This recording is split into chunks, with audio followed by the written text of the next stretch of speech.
Salut les dinos, ici Mathieu pour la team Raptor Neuropsy et on se retrouve aujourd'hui pour notre format rapide. Au menu du jour, les TDAH en 3 minutes. C'est parti. Avant de démarrer, un petit disclaimer pour pas que le décompte des 3 minutes se lance.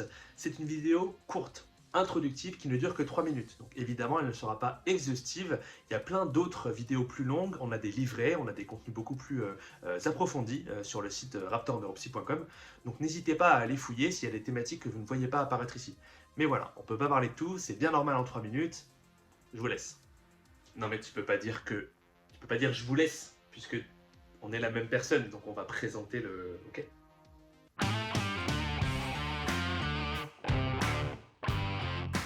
Le TDAH concerne environ 5% des enfants avec une persistance du trouble à l'âge adulte. Comme les troubles du spectre de l'autisme, voir épisode précédent, c'est un trouble du neurodéveloppement. Cela veut dire que l'on naît avec un TDAH parce qu'il y a des prédispositions génétiques, il peut y avoir des complications durant la grossesse, à l'accouchement ou encore la prématurité. Enfin bref, il y a plein de facteurs qui rentrent en jeu. On observe ainsi un développement bien particulier du cerveau, différent des personnes neurotypiques, tant dans sa structure qu'au niveau des neurotransmetteurs qui s'y promènent. Le TDAH concerne 3 garçons pour une fille, mais c'est un ratio qui s'équilibre à l'âge adulte. Cela peut s'expliquer en partie parce que chez les petites filles, les symptômes sont souvent moins explosifs et plus discrets que chez les petits garçons, d'où le retard de diagnostic. Alors pareil que pour les TSA, si vous voulez, le TDAH au féminin, on peut en parler plus tard. Comme son nom l'indique, le TDAH est avant tout caractérisé par des particularités au niveau attentionnel, ainsi que par une hyperactivité et une impulsivité. Jusque-là, c'est dans le nom. Chaque profil sera donc différent et on peut retrouver des personnes qui auront un TDAH plutôt versant inattentif, d'autres versant hyperactif impulsif et d'autres enfin mixtes, avec une présentation des deux. En ce qui concerne l'attention, les personnes concernées peuvent avoir du mal à réguler leur attention et à rester focalisées. On peut ainsi observer des fluctuations de l'attention avec une tendance à se disperser. Et parfois, c'est l'effet inverse. On peut retrouver donc des hyperfocalisations lorsque la personne qui est concernée par un TDAH va être vraiment fixée sur quelque chose qui l'intéresse et qui la passionne profondément. Parfois en oubliant tout ce qu'il y a autour. L'hyperactivité et l'impulsivité peuvent se traduire par plein de symptômes différents, des difficultés à rester en place, de l'impatience, du mal à attendre son tour, par exemple dans une conversation, mais ça peut être aussi avoir besoin de faire beaucoup d'exercices physiques pour se dépenser, par exemple. On va aussi retrouver d'autres particularités, par exemple au niveau de la motivation et du sommeil.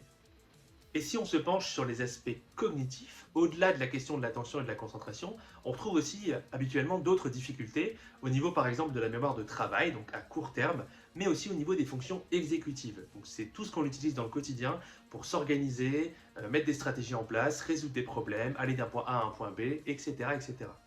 On peut imaginer les conséquences que tout ça peut avoir dans la vie de tous les jours. Difficultés à l'école, comme à la maison, à l'université, dans les relations, dans le monde professionnel, dans les loisirs. On peut imaginer que ça touche les différentes sphères qui permettent à tout un chacun de fonctionner au quotidien. Et quand je parle de relations avec les autres, ça peut être compliqué au niveau familial, au niveau amical, au niveau amoureux. Il y a plein de choses à décortiquer. On peut voir de l'incompréhension, l'émergence de conflits, du décrochage scolaire par exemple, mais aussi l'apparition de conséquences psychiques comme les troubles anxieux, la dépression ou encore les TOC par exemple. Et n'oublions pas les conséquences sociales de la stigmatisation des personnes concernées, parce que malheureusement, encore aujourd'hui, en 2024, il y a beaucoup d'idées reçues et de préjugés sur le TDAH. Le repérage diagnostique peut être fait, par exemple, avec l'orientation vers des médecins psychiatres ou pédopsychiatres, ou dans les centres médico-psychologiques, les CMP. Il existe aussi des centres spécialisés sur la question des troubles du neurodéveloppement que l'on peut solliciter pour un bilan, un parcours, etc. Après la démarche diagnostique, qui se fait de manière rigoureuse, avec un bilan pluridisciplinaire, une large palette d'accompagnement est possible. Citons par exemple les médicaments, comme la célèbre Ritaline, mais aussi un travail psychothérapeutique ou de la remédiation avec des neuropsychologues, par exemple. C'est vraiment court 3 minutes, mais ça nous fait une introduction. Je vous invite à consulter notre livret plus complet sur raptorneuropsy.com, vous avez l'habitude. Il fait beaucoup de pages et il va vraiment sur plein de notions autour de la question du TDAH. Je vous laisse aller un peu picorer comme vous voulez. Quant à nous, on en a terminé pour aujourd'hui. Je vous propose donc que l'on se retrouve pour un prochain épisode le mois prochain. D'ici là, n'hésitez pas à vous abonner à cette chaîne et à aller consulter notre site internet pour récupérer plein de ressources en libre accès. C'était Mathieu pour le Raptor Neuropsy. Ciao!